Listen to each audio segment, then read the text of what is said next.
Hello po. Good morning, and the Philippines.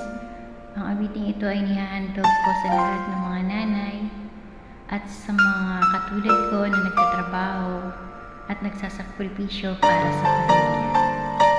Happy Mother's Day!